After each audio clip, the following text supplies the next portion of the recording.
আসসালামু আলাইকুম। প্রিয় দর্শক, আজকে সকালে আমি একটা কন্টেন্ট করেছিলাম বেগম খালেদা জিয়ার মৃত্যুকে কেন্দ্র করে। এরপর ওনার আজকে সকাল ভোর 6টার সময় ওনার মৃত্যু হয়েছে। এরপর 12 ঘন্টারও বেশি সময় পার হয়ে গেছে। এরপর সামাজিক যোগাযোগ মাধ্যমে এবং বিভিন্ন জায়গায় আমি এই মৃত্যুকে নিয়ে নানা ধরনের প্রতিক্রিয়া দেখছি এবং বিশ্বাস করেন, সকালে আমার যতটা মন খারাপ ছিল তার চেয়েও অধিকতর মন খারাপ নিয়ে এখন আমি এই কন্টেন্টটা করতে বসেছি। আমার এই মন খারাপটা হলো তার মৃত্যুকে কেন্দ্র করে বিভিন্ন মানুষের মধ্যে, আমাদের মতো বিভিন্ন মানুষের মধ্যে যে নীচতা, যে ক্ষুদ্রতা, যে রাজনৈতিক সংকীর্ণতা আমি দেখছি, এটা আমাকে হতাশ করেছে। নানা জনে নানা ধরনের মন্তব্য। কেউ বলতে চাচ্ছে যে উনি কি আসলেই আজকে মারা গিয়েছেন, কেউ এমন কথা বলছেন উনি কি আরো আগে মারা গিয়েছেন, রাজনৈতিক কারণে কি ওনাকে পর্যন্ত টিকে রাখা হয়েছে, মনোনয়নের জন্য কি ওনাকে টিকে রাখা হয়েছে, ওনাকে মনোনয়ন দিতে হবে সেই জন্য ওনাকে মনোনয়ন দেওয়া পর্যন্ত অপেক্ষা করতে হয়েছে। এইরকম নানা ধরনের কথা শুনে আমি, বিশ্বাস করেন, আমার না মনটাই খারাপ হয়ে গেছে। আমার মাঝে মাঝে মনে হচ্ছে আমরা কি এত সংকীর্ণ একটা মানসিকতার জাতি? ভাই, একজন মানুষ মারা গিয়েছেন, উনি ব্যক্তি হিসেবে আমাদের দেশের জন্য আমি তো মনে করি উনি আনপ্যারালাল ছিলেন।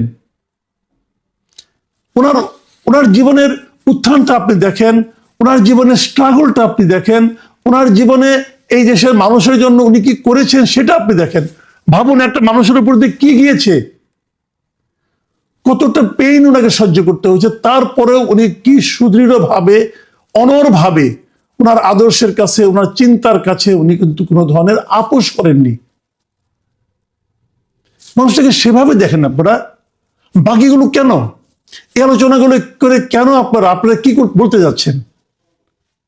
মানুষকে বিতর্কিত করার মাধ্যমে, মানুষের চিন্তা নিয়ে নানা ধরনের এই ধরনের আলোচনার মাধ্যমে আপনারা কি অর্জন করতে চাই, এই বিষয়টা না আমার কাছে ক্লিয়ার না।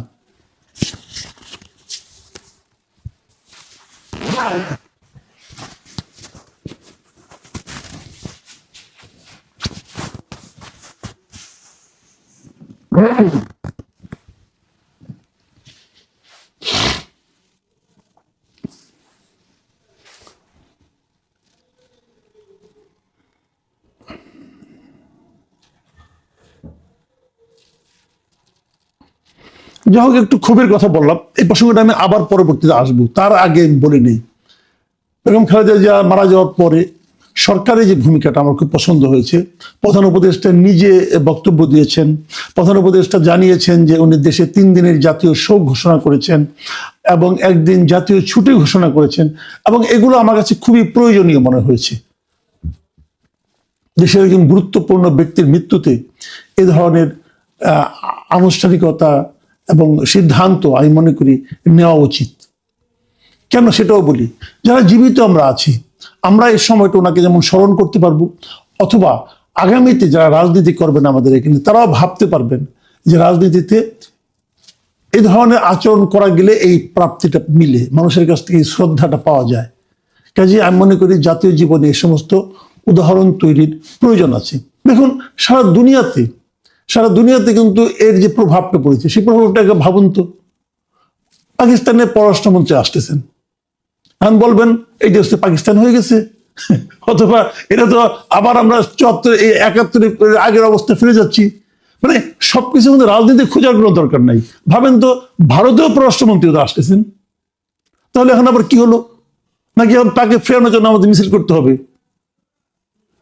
এরা যে আসতেছেন, এটা হলো একটা পারস্পরিক সৌহার্দ্যের পরিচয়, এবং দেখানো, বোঝানো, মানুষের প্রতি মানুষের ফিলিংসটাকে প্রকাশ করা, এবং এ থেকে এটা বোঝা যাচ্ছে আমরা কাউকে শত্রু রাষ্ট্র বানাইনি, সবাই আমাদের মিত্র, এবং তারা একটা উপলক্ষ করে আসতেছেন। এটা তো হয় না বলেন?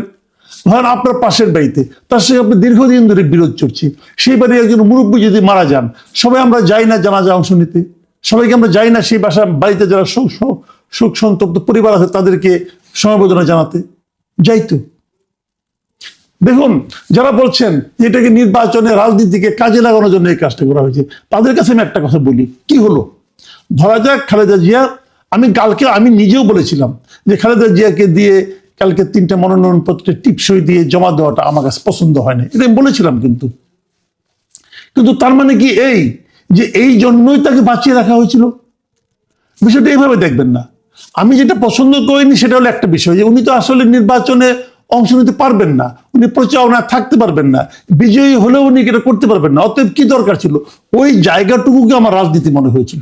কিন্তু ওইটুকু করার জন্য ওনাকে বাঁচিয়ে রাখা হয়েছে, মনোনয়নপত্র দাখিলের পরের দিন তাকে মেরে ফেলতে হবে, এই ধরনের সন্দেহ যারা করছেন তাদের কাছে আমার একটা প্রশ্ন, ভাই মনোনয়নপত্র দাখিল করেছেন বটে, কিন্তু ওনার মৃত্যুর কারণে কিন্তু একটা জায়গায় নির্বাচন স্থগিত হবে না।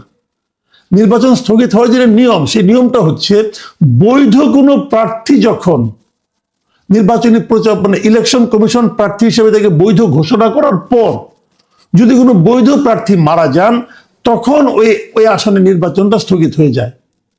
তো উনি তো বৈধ প্রার্থী এখনো হন না। যারা নির্বাচনে মনোনয়ন জমা দিয়েছেন, ইলেকশন কমিশন তো এখন পর্যন্ত কাউকে বৈধ কিংবা অবৈধ হিসেবে কাউকে ঘোষণা করেনি, তার আগে উনি মারা গিয়েছেন। কাজে এই নির্বাচন স্থগিত হবে না। এবং এই প্রত্যেকটা জায়গায় বিএনপির একজন করে বিকল্প প্রার্থী আছে, তো হয়ে যাবে, কোনো সমস্যা তো নাই। কাজে ওই কারণে এই পর্যন্ত দেরি করা হয়েছে, এই সমস্ত থিওরি যারা দেন এ ঠিক করেন না। এখন হয়তো অনেকে বলবেন না, উনি আরো আগে মারা গিয়েছিলেন, ওনাকে বাঁচিয়ে রাখতে হয়েছে। দেখেন, আমি এক্ষেত্রে আমার নিজের একটা ছোট্ট আমার নিজের ব্যক্তিগত একটা অভিজ্ঞতার কথা বলি। দর্শকরা প্লিজ এটাকে আপনি ভাববেন না যে আমি আমার এই সুযোগে আমার কথা বলে দিচ্ছি, বাট আমার নিজের ব্যক্তিগত অভিজ্ঞতা। আমার মা মারা গিয়েছেন 2020 সালের 11ই জানুয়ারি।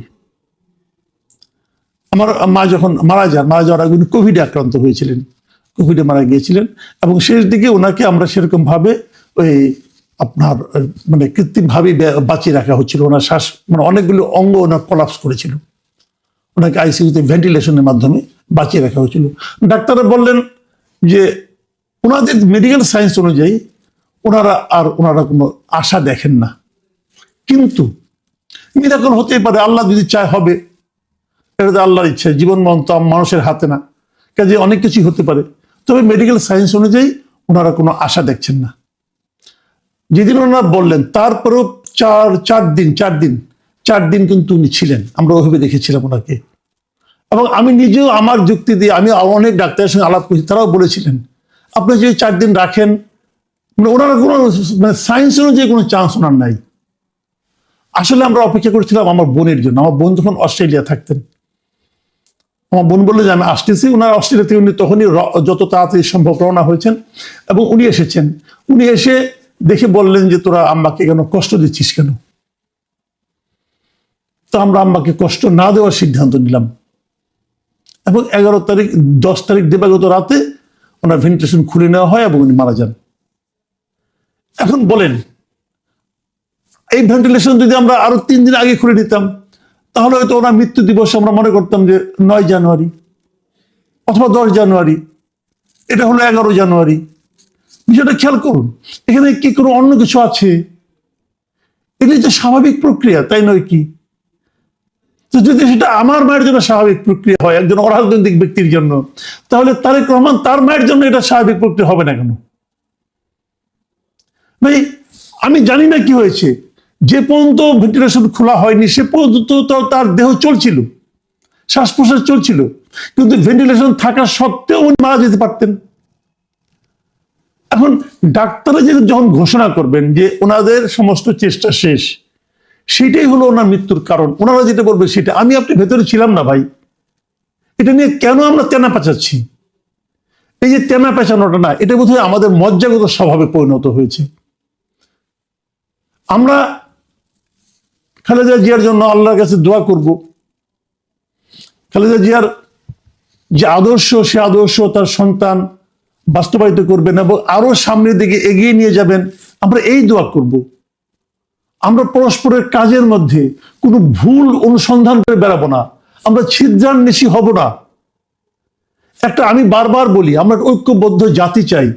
আমরা যদি মানুষের সমস্ত খুঁটিনাটি বিষয় নিয়ে ছিদ্র খুঁজতে থাকি, আমরা ঐক্যবদ্ধ কিভাবে হব ভাই?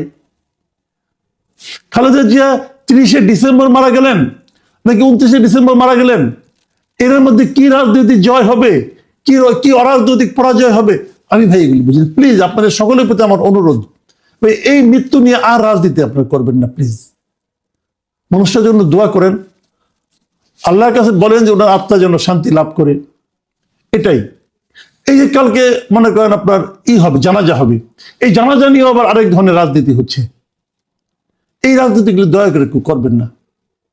আমরা সকলের মঙ্গল চাই, আমরা দেশের শান্তি ও সমৃদ্ধি চাই, আমরা সারা দুনিয়ার সঙ্গে একটা ভালো সম্পর্ক চাই। প্রিয় দর্শক, এখন এই পর্যন্তই। আল্লাহ হাফেজ।